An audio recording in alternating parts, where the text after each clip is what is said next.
Happy morning, everyone! Good morning, good morning, good morning!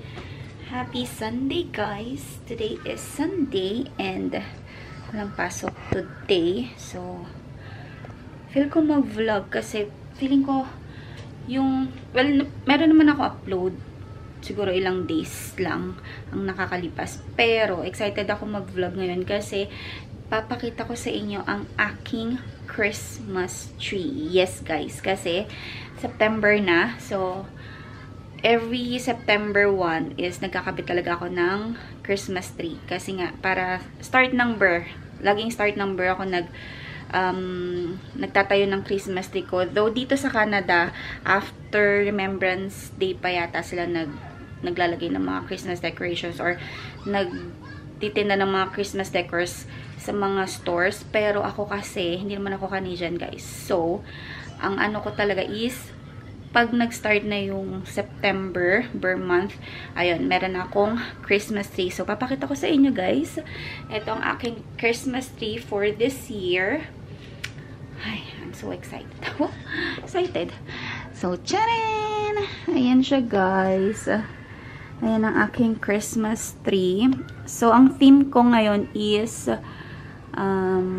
pink. Obviously, puro pink. Pink, tapos nilagyan ko lang siya ng ilang pirasong silver. Hindi siya ganong kita, guys. So, feeling ko, dadagdagan ko siya ng gold na ornaments. Like, doon sa taas, meron akong pa-gold dyan. Tapos, para mag-blend pa yung ibang color is, lalagyan ko siya ng gold. So, ayan siya. Tapos, naglagay ako, guys, ng Belen, yung nativity set. Pero, nandiyan siya sa ilalim. So, hindi ko pa alam kung dyan ko na talaga siya ilalagay or kung permanent na ba tong pwesto niya. Or, hahanapan ko siya ng patungan para magkasama itong Christmas tree at saka itong nativity set ko. Kasi, itong isda, ewan ko ba? Bakit kasi may isda? Hindi ko kasi alam kung saan ko ilalagay yung aquarium na yan. So, for now, ganyan na lang muna. Pero, isipan ko pa siya ng, ng place para magkakasama yung mga decorations ko for Christmas. Like, yung ko, ito, yung, ano bang tawag dyan? Basta yung umikot-ikot na, na may tunog. Gusto ko siya pagsamahin. Ito, yung Christmas tree and then the nativity set. So, hindi ko sure kung ilalagay ko ba itong table na to dito para magsama-sama sila or alisin ko itong aquarium and ilalagay ko somewhere. Hindi ko pa talaga alam. Pero for now, ayan. Gusto ko ipakita sa inyo ang aking Christmas tree. So, itong pa-flower na to, nabili ko siya from Amazon. Tapos, ito, matagal na to sa akin. I think, nagamit ko na rin siya before, pero, hindi siya, isang beses lang, isang taon ko lang siya nagamit. Tapos, ayan, ni-recycle ko na lang din since, bumili nga ako ng ganito. So, nagamit ko yung mga pink na Christmas balls. And then, ito, super tagal na nito. Ayan. Last year, gamit ko yung mga silver na yan. And then, ito din, last year, gamit ko. So, para lang madagdagan ng mga decorations, maglalagay pa ako ng mga gold ornaments. Pero, kung anong style, hindi ko pa rin alam. Pero, definitely magdadagdag ako ng mga gold dyan para medyo mas, mas tingkad yung mga decorations. So, ayan lang, diba? Masaya-saya lang kasi burr na naman. Sobrang nakaka-happy lang, guys, kapag burr month and gusto ko talaga kapag start ng burr, meron na akong mga decorations para nakaka-good vibes since ito kami sa basement. So, parang pampa-good vibes na rin, diba? Tapos, nilagay ko na rin yung snowman doon. Hindi nyo kita kasi nagre-reflect ang araw. Pero, ayan. Ayan si snowman. So, hindi ko pa alam kung anong ilalagay ko. Pero, maglalagay pa ako dito ng mga iba pang decorations. Hindi ko pa lang nakikita yung mga nabili ko last year. Pero magde-decorate ako dito. Para talagang Christmas na dito sa bahay.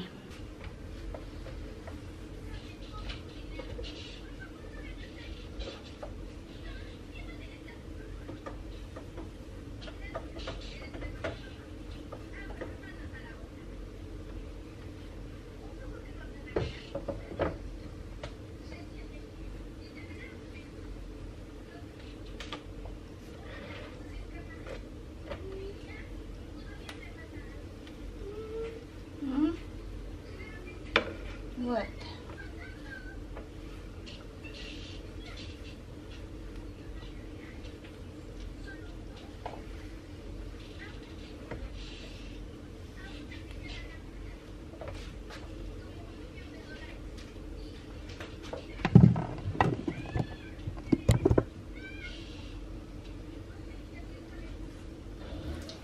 Nag-ano ako, guys. Ang tawag dito. Nagluto na ako ng brunch namin. Kaya lang tulog pa si Ivor kasi pumasok siya kagabi. So, kakauwi niya lang kaninang 7 o'clock. Tingin ko lang siya magising and then saka kami kakain para may kasabay ako kumain. So, ano lang ako dito. Magligpit lang ako ng mga pinaglutuan ko, ng mga ginamit ko para malinis na dito sa kusina. Yung mga pagkakainan na lang ang huhugasan later.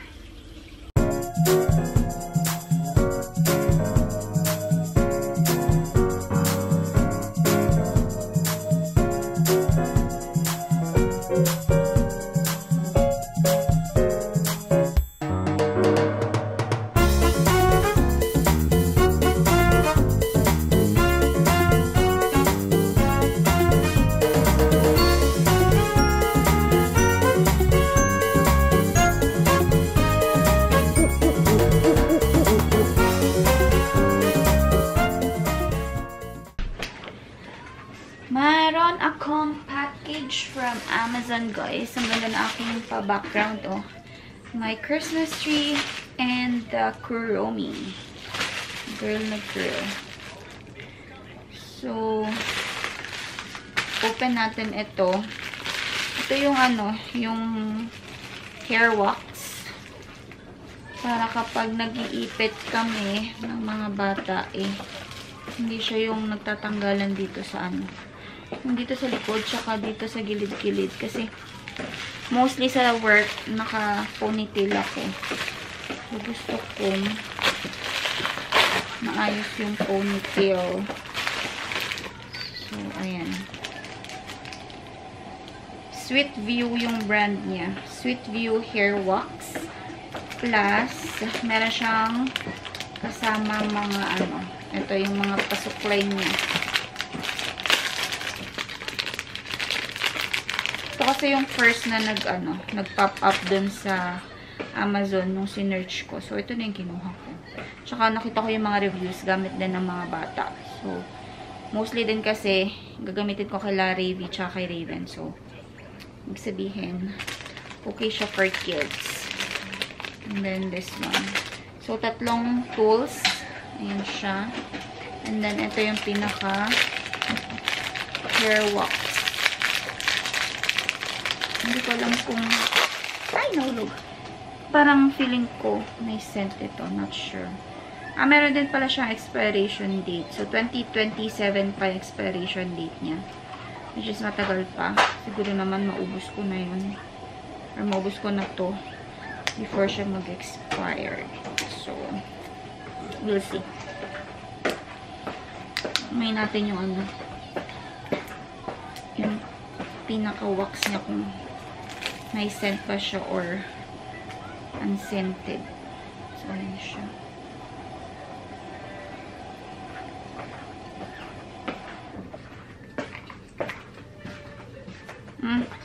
Wala. Walang amoy. Wala siyang amoy. Tapos, lang siya. Pinupush lang din. Push lang. Walang amoy. Lang. Parang, wala lang. Scent. Ay. So, ayan. Keep ko muna siya kasi sa Tuesday pa naman yung pasokan. So, gagamitin ko na to sa Tuesday. Tsaka pag ako papasok ako, gamitin ko din siya.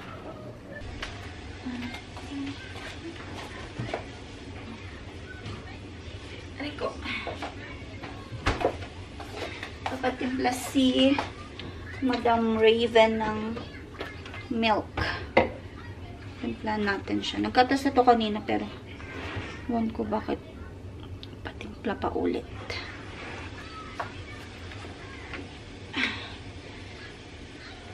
So, since Sunday ngayon guys, ako ay naglalaba. 2 load lang. Kapon ng isang araw naglaba na ako. Kasi nga, Friday pa lang naka-off na ako. And ang dami kong labahin na. So, nilaban ko na siya lahat. And ngayon, yung mga puti, yung mga pinagbibili ko nung pinag-shopping namin si Ate Revy ng clothes. Sinama ko na dun. Tapos yung mga iba pang mga puti at yung iba pang damit ng mga bata. Eko.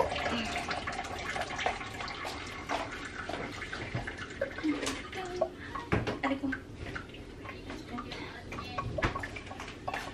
Meron pang food.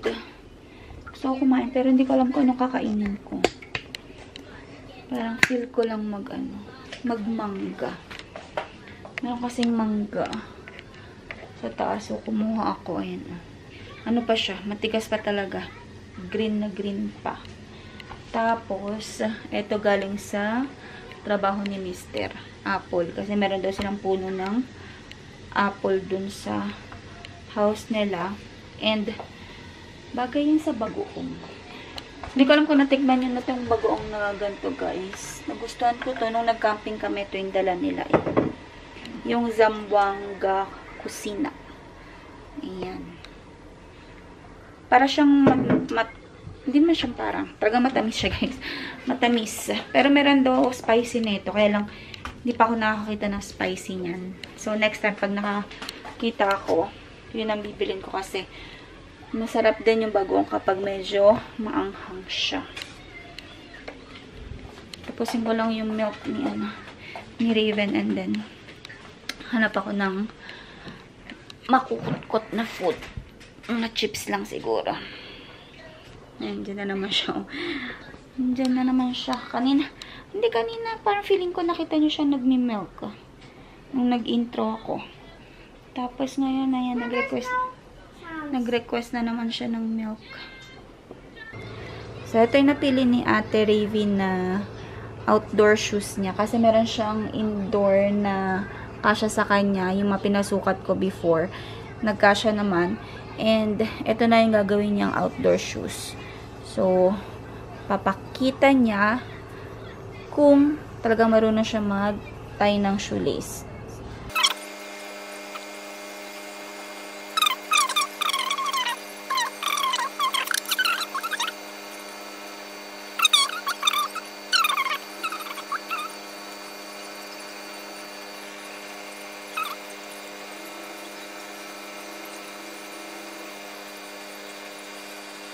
O, yan.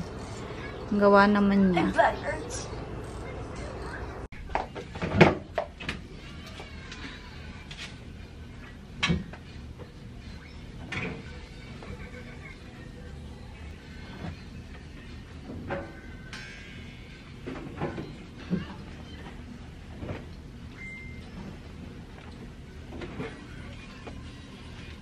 Aray ko.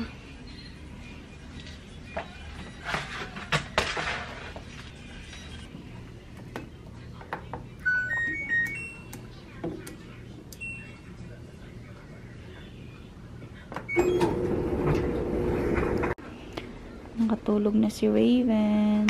Naubos na yung gatas niya. Meron pala ako nabiling bag guys from Lululemon. Yan siya. Meron siyang logo ng Lululemon dito. Ang tawag sa bag na to is Slouchy Sling Bag. 6 liters lang siya. Merong mas malaki dito 13 liters. Pero mas nagustuhan ko yung mas maliit kasi sobrang laki naman yung 13 liters nila. So, ayan yung itsura niya. Black yung pinili ko para hindi mahirap ternuhan sa damit. Tsaka para hindi rin madumi tingnan kapag nadumihan siya. Ayan. Pakita ko sa inyo kung ano yung mga yung mga packet dito na sa loob. Dito tayo sa dining table. Pakapakita sa inyo yung mga features ng bag na ito. Ayan. Kasi pag doon ako, doon si Raven, so baka magising. So, ayan yung bag. Meron siyang logo dito. And then, 2 zipper siya, guys. So, pwedeng pa ganyan. Pwedeng pa ganito. Sa loob niya, merong pocket na the zipper. Tapos, meron ding logo din dito. Ayan. May pocket na the zipper. Tapos, nilagay ko na pala yung ano ko. Yung wallet ko. Meron din siyang dalawang mesh pocket. Ayan. Mesh pocket. Mesh pocket. So, dalawa siya. Malaki din yung ano. Malaki din yung ano. Yung mesh pocket niya. Tsaka, okay na rin yung loob. Medyo marami na rin ako mailalagay dito. And, sa labas naman, merong 2 side pocket. Ayan siya. Sabi nila, mahirap daw yung ganitong zipper. Kasi nga, pag ganun siya, parang wrap around na zipper. Pero, I don't think magiging problema naman siya for me. Nasa ano naman yan, nagsusot. So, ayan. Another side pocket. And, meron siyang isa pang ano, pabulsa dito. Pero wala siyang ano, wala siyang zipper or wala siyang snap-on button. Ano lang, open lang talaga siya. Pero sakto yung ano ko, yung phone ko na 14 Pro Max.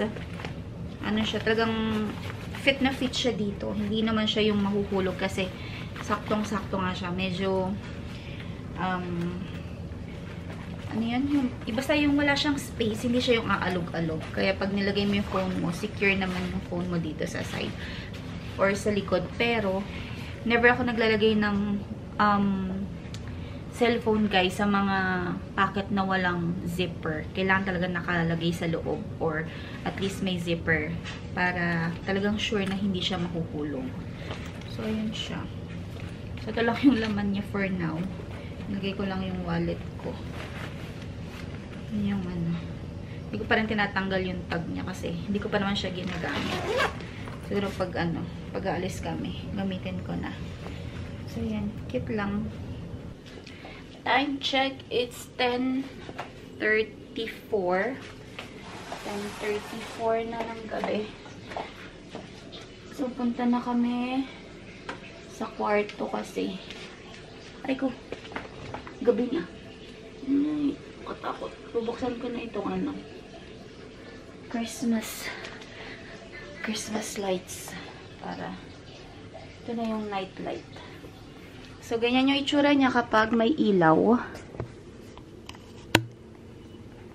Ayan.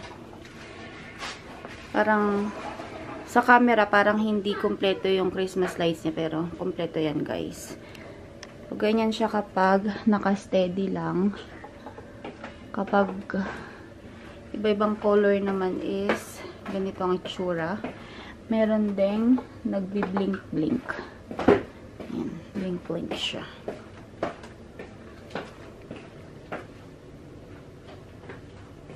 Pero ako, mas gusto ko yung naka-steady lang na yellow. Kasi nga, parang siya na rin yung night light dito sa sala. So, sa umaga ko na siya papatayin. Kailangan ko lang i-set up ulit yung aking, ano ngayon? Yung globe na smart plug-in. So, lalagay ko siya doon para pag sa umaga, maliwanag na, pwede ko na lang patayin sa cellphone ulit. Tapos, i-connect ko lang din kay Alexa. So, ayan. Ganyan itsura ang ating Christmas tree. Yung mga kids nasa ano na, nasa kwarto na. So, punta na rin ako dun. Ano ko lang itong mga to. Double check ko lang lahat ng mga pintuan before ako pumasok sa loob. Close natin tong pantry. And then, i-close ko na rin yung vlog. So, let's close the vlog na, guys. Hey! Let's close the vlogs. The vlogs. The vlog. Hi. Let's close the vlog, ate. So, thank you so much for watching. Please don't forget to like, share, and subscribe to my channel. And I will see you all on my next one. Bye! Bye.